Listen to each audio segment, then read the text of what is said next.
और मेरे सुरवीरों, कैसे हो? तो हमारी तैयारी कितनी भी हो, हमने जेएनवी एंट्रेंस एग्जाम क्लास 9 के लिए कितनी भी तैयारी कर ली है या क्लास 6 के लिए ही कितनी भी तैयारी कर ली हो, लेकिन अगर हम उसमें से एक गलती कर दिए, जो बातें मैं आज बताने जा रहा हूं, अगर आपने इसमें से एक भी गलती कर दी तो आपको हो सकता है एग्जाम्स न देने दिया जाए। तो देखते हैं कि कौन कौन सी बातें हैं। वीडियो पूरी लास्ट तक देखिएगा ताकि आपको कहीं कोई नुकसान ना हो। तो सबसे पहली चीज तो ये आती है कि एग्जाम के साथ हमारा एडमिट कार्ड, अगर हमारे पास एडमिट कार्ड नहीं होगा तो हमको एग्जाम नहीं देने दिया जाएगा।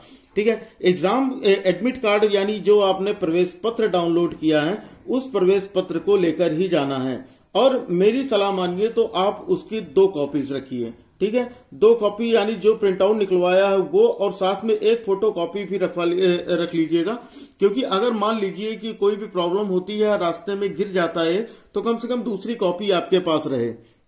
अगली बात क्या आती है कि अगर एडमिट कार्ड में कोई गलती है, आपने एडमिट कार्ड डाउनलोड किया और एडमिट कार्ड में कोई गलती है, और एडमिट कार्ड में कौन सी गलती हो सकती है कि हो सकता है कि आपका नाम गलत हो या आपके फादर का नाम गलत हो। ठीक है, अगर इस तरह की, या फिर आपका डेट ऑफ बर्थ गलत हो, कोई भी इस तरह की अगर गलती होती है तो इसकी सूचना तुरंत किस पर दोगे? एक मेल करोगे, और वो मेल होगा बाला कृष्णन। ठीक है, बाला कृष्णन, मैं डिस्क्रिप्शन में भी दे दूंगा इसका, कृष्णन। ठीक है, और vnn4@gmail.com, इस पर आप मेल करोगे कि ये बताने के लिए कि आपके एडमिट कार्ड में क्या गलती है। तीसरी बात आती है कि एग्जाम हॉल के अंदर आप कोई भी अनयूजफुल एक्टिविटी नहीं करोगे। ठीक है, एग्जाम हॉल के अंदर कोई भी ऊट पटांग हरकतें नहीं करोगे, क्योंकि वहां पर आप कैमरे की नजर में रहोगे। ठीक है, कैमरे की नजर में रहोगे, और इसलिए किसी तरह की इस तरह की एक्टिविटी ना करें कि वो आपसे कुछ पूछ बैठें। ठीक है, इससे भी आपको नुकसान हो सकता है, जैसे कि आप किसी बच्चे के साथ ऊट पटांग हरकतें करते हुए, उसकी कॉलर पकड़ते हुए या उससे जोर जोर से बातें करते हुए, इस तरह की कोई एक्टिविटी आप नहीं करेंगे। अगली पॉइंट आती है कि कोई भी आप एक केवल नॉर्मल रिस्ट वॉच के अलावा, यानी जो आपकी कलाई वाली घड़ी है साधारण सी जिसमें टाइम देखते हो, उसके अलावा कोई भी इलेक्ट्रॉनिक डिवाइस अलाउड नहीं होगा। अब ये इलेक्ट्रॉनिक डिवाइस कौन कौन से होते हैं? जैसे कि आप सोच रहे हो कि अपना मोबाइल फोन लिए जाओ, ठीक है, या फिर कोई कैलकुलेटर रख लो। इस तरह की कोई भी चीज आपको वहां पर कैलकुलेटर यानी वहां पर आपको इस तरह की कोई भी चीज लेके नहीं जानी है, आपको एंट्री नहीं मिलेगी।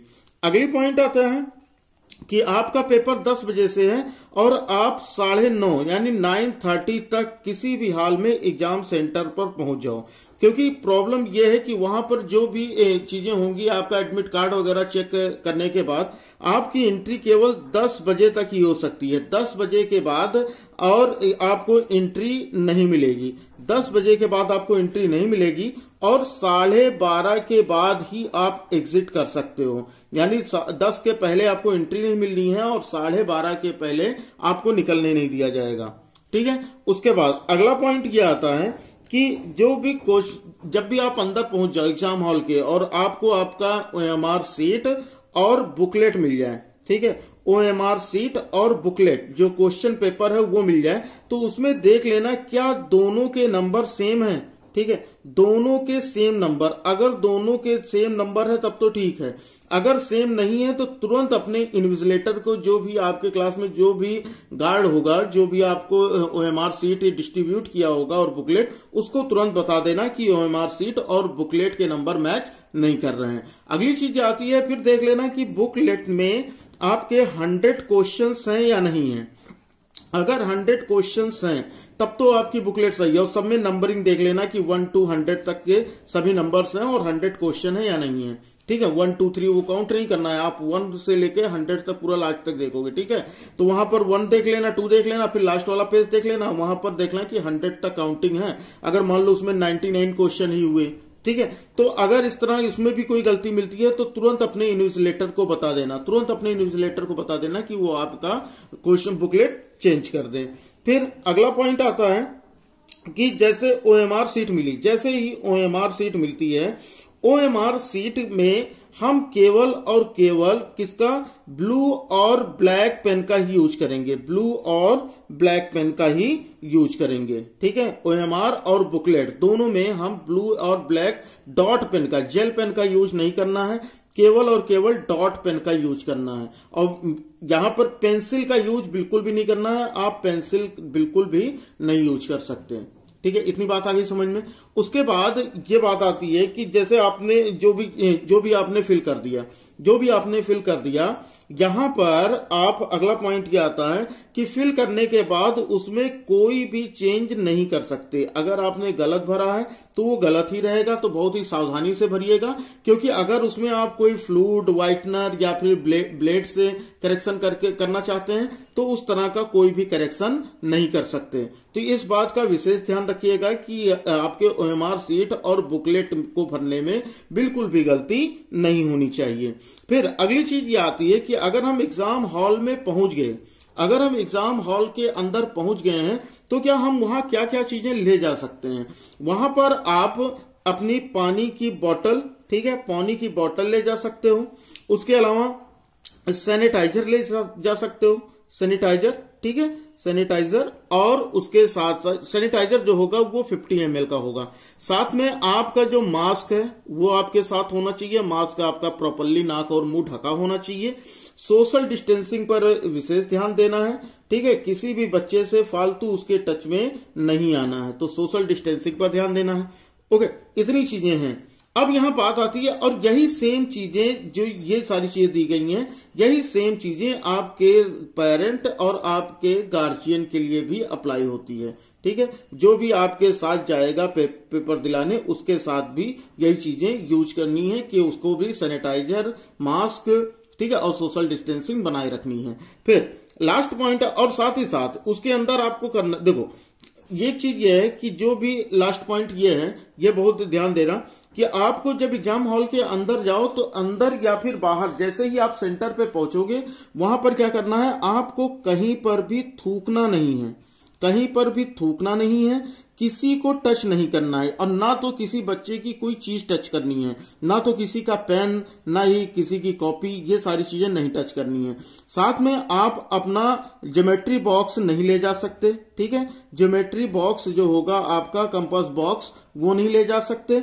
और साथ ही साथ यहां पर केवल आपको अंदर दो ही चीजें मिलेंगी, या पेन या फिर आप वॉच लेकर ही जा सकते हो। उसके अलावा अगर आपके दिमाग में कोई भी बात हो कि आप लेकर जा सकते हो या नहीं लेके जा सकते हो, तो सारी चीजों के लिए आंसर होगा नो। उसके अलावा आप कोई भी चीज अंदर लेकर नहीं जा सकते हो। एक चीज और भी ये याद रखिए, जैसे आप जो भी पेन लेके जा रहे हो, जैसे अगर मान लो कि आप ब्लू पेन लेके जा रहे हो, ठीक है, या फिर ब्लैक पेन लेके जा रहे हो, कोई भी, तो कोशिश ये करना, कोशिश नहीं यही करना, ये करना कि केवल एक कलर का पेन ही ले जाना। जैसे अगर मान लो ब्लू लेकर जाना चाहते हो तो कम से कम 3 पेन ब्लू के रख लेना, ठीक है। अगर ब्लैक लेके जाना चाहते हो तो कम से कम 3 पेन ब्लैक के रख लेना, ठीक है। यानी ये नहीं कि एक ब्लैक और एक ब्लू लेके जा रहे हो, मान लो कि एक पेन चलना बंद हो गई, एक पेन चलना बंद हो गई, तो वहां दूसरे को से कैसे मांगोगे, हो सकता है अगला दे ही ना। तो इसलिए अपनी तैयारी पहले से ही करो कि वहां पर जो भी जाना है वहां पर एक ही कलर के 3 पेन लेके जाने हैं, ठीक है। और इन तीनों पेन को पहले से ही इन तीनों पेन को चलाकर पूरी तरह से इसको स्मूथ कर लेना, ठीक है। ये नहीं कि नया नया पेन लेके जा रहे हो, वहां पे गोला बना रहे हो तो वो गोला ही नहीं बन रहा है, ठीक है ना। तो यहां पर ये चीज याद रखना कि जो भी पेन लेके जा रहे हो वो थोड़ी ओल्ड कर लो। अभी जैसे एग्जाम के जो भी दिन बाकी हैं, इनमें अपनी पेन ले आओ, और पेन जो भी लाना वो देखना कि उसकी पॉइंट जो हो वो मोटी हो, तो उसमें सर्कल जल्दी बन जाता है। जैसे देखो मेरे पास ये पेन है, ठीक है, इस पेन की जो पॉइंट अगर देखोगे तो इस पेन की पॉइंट जो है ये काफी मोटी है। तो इससे फायदा क्या होगा, जैसे आपको सर्कल करना है तो तुरंत आप एक बार में घुमा दोगे, अगर पतला पेन लेके जाओगे तो वहां पर आपको सर्कल करने में टाइम लगेगा। तो ये रही इतनी मेन बातें, तो ये उम्मीद करता हूं कि आपके लिए जरूर ही फायदेमंद होगी। और इसके अलावा फिर भी अगर आपके मन में कोई भी डाउट हो, आप कोई भी क्वेश्चन पूछना चाहते हो तो आप कमेंट बॉक्स में पूछ सकते हैं, नहीं तो आप हमारा फ्री टेलीग्राम चैनल ज्वाइन कर सकते हैं, उसका लिंक डिस्क्रिप्शन में दिया गया है, वहां आप डायरेक्टली मुझसे बात कर सकते हैं। तो चलो बच्चों, उम्मीद करूंगा कि सारी चीजें क्लियर हो गई होंगी। अब आपके मन में कोई डाउट नहीं होगा। जो भी टाइम बचा है उसमें आप जम के तैयारी करोगे। सारी क्लासेस अटेंड कीजिए, तैयारी जम के कीजिए और सिलेक्शन तो होगा ही होगा। तो चलो बच्चों, मिलते हैं फिर अगली क्लास में एक नई इंफॉर्मेशन के साथ। तब तक पढ़ते रहिए, बढ़ते रहिए। जय हिंद, वंदे मातरम।